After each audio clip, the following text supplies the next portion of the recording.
నృసింహస్వామిని ప్రార్థిస్తూ రుణ విమోచనం జరగాలని చెప్పి నృసింహస్వామిని ప్రార్థిస్తూ చేసే స్తోత్రం రుణ విమోచన స్తోత్రం. ఇది ధనం శీఘ్రంగా రావాలి అని చెప్పిందే అయినా ప్రపన్నులకు వచ్చేటప్పటికి ఏది అయితే వారికి యోగ్యంగా ఉంటుంది, మంచి కలుగుతుంది అన్నదానికి ఎటువంటి ఇబ్బంది లేకుండా దాన్ని ప్రసాదించుగాక. రుణ విమోచనం. ఏమి రుణ విమోచనం?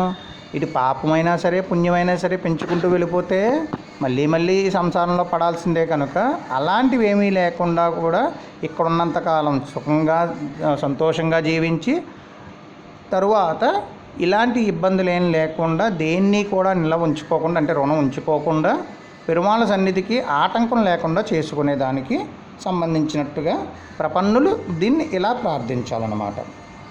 రుణ విమోచన స్తోత్రం. దేవతాకార్యసిద్ధ్యర్థం సమాస్తంభ సంభవం శ్రీనృసింహం మహావీరం నమామి రుణముక్తయే.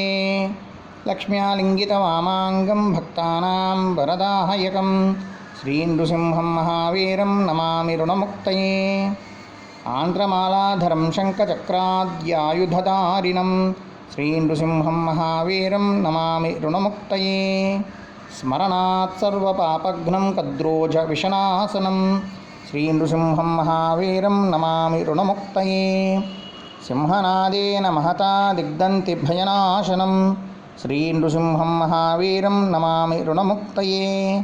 ప్రహ్లాదవరదం శ్రీశం దైత్యేశ్వరవిదారిణం శ్రీనృసింహం మహావీరం నమామి రుణముక్తయే.